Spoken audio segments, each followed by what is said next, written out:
Shalom saudara, berjumpa lagi bersama dengan saya Pendeta Cecep Suparman. Renungan firman Tuhan pada kali ini berjudul Metode dan Tipu Muslihat Iblis.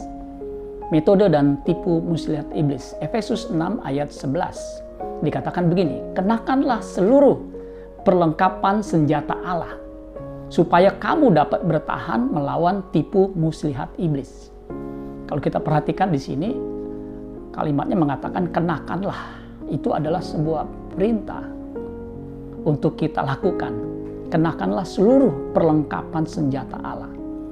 Jadi perintah ini menyuruh kita untuk mengenakan seluruh, bukan sebagian, seluruh perlengkapan senjata Allah.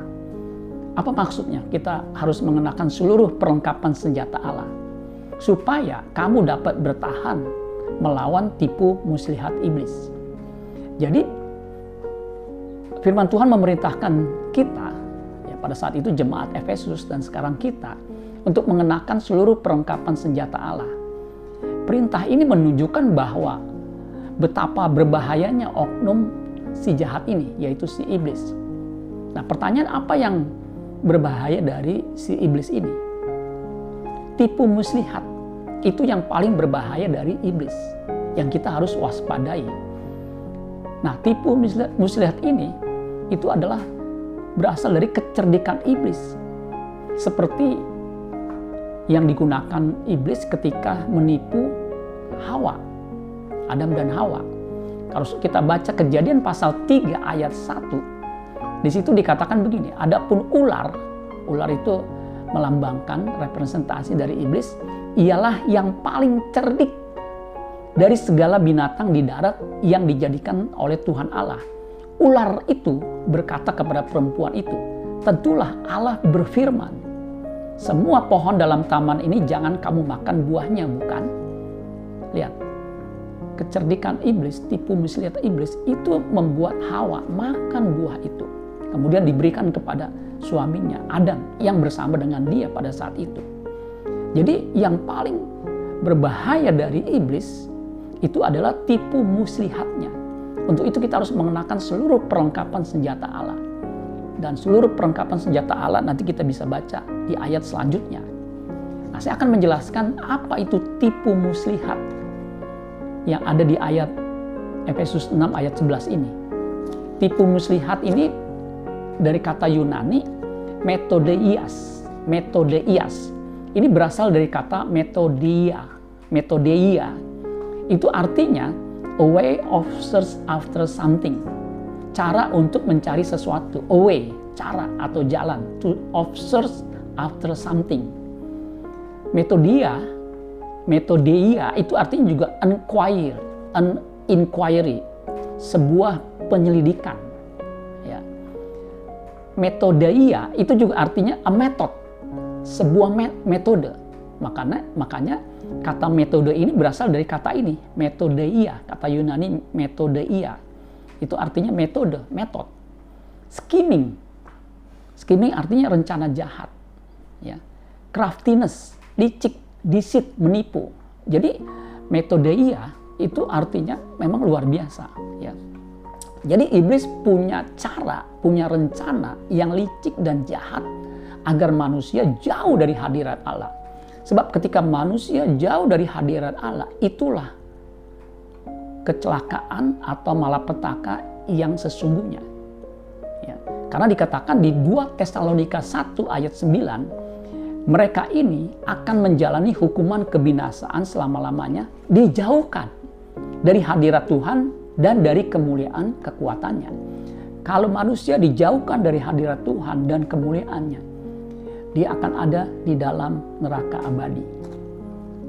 Nah, saudara-saudara sekalian, yang menarik kata metodeia ini dari 2 kata, ya, meta, ya, dan hodio.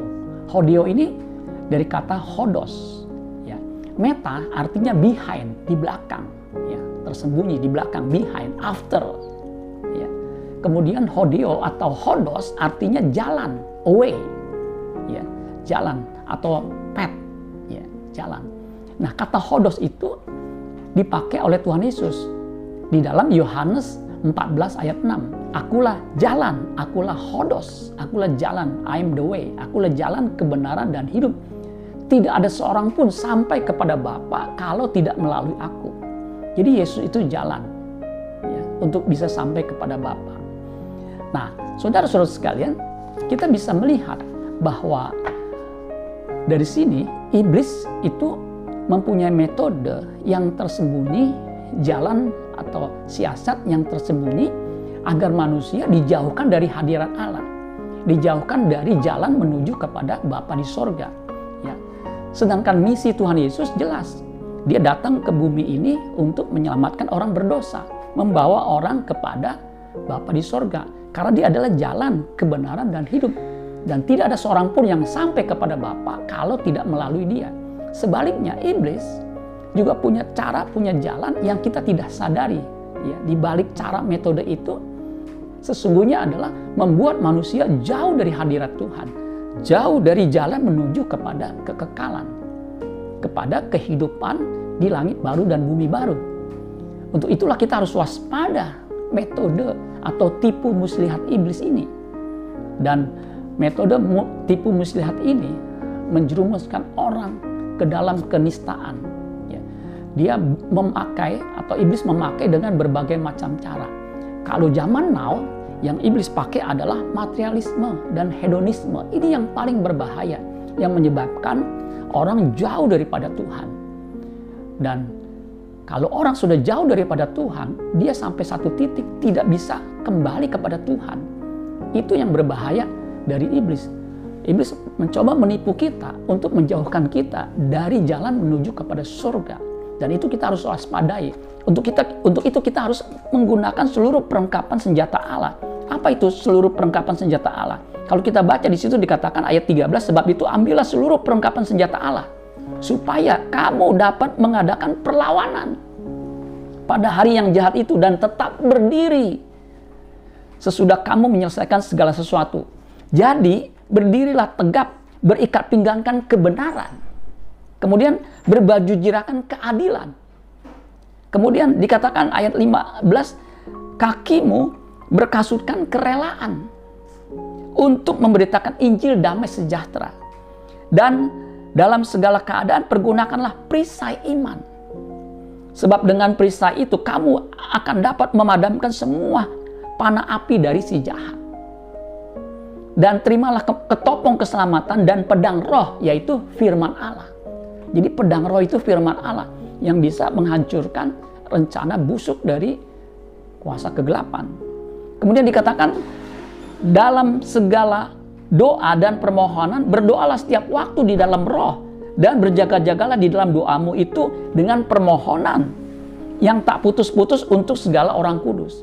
Jadi kalau kita mau melawan tipu muslihat iblis yang bisa menjauhkan kita dari jalan menuju kepada Bapa di sorga, kita harus menggunakan seluruh perlengkapan senjata Allah. Kita harus hidup dalam kebenaran. Kita harus mengisi hidup kita, pikiran kita dengan firman Allah. Dan kita harus bersedia dipimpin Roh Kudus sedemikian rupa sehingga kita berada di jalannya, di jalan Allah, di jalan Kristus. Contoh dari jalan menuju kepada kekekalan adalah kehidupan Kristus. Jangan sampai kita dialihkan jalan kita, ya, dihambat jalan kita. Yang lebih celaka, diarahkan ke jalan yang salah. Sehingga kita nggak menuju kepada kekekalan, melainkan menuju kepada kebinasaan. Dan ini adalah tipu muslihat iblis yang kita harus waspadai. Dan mari kita gunakan seluruh perlengkapan senjata Allah.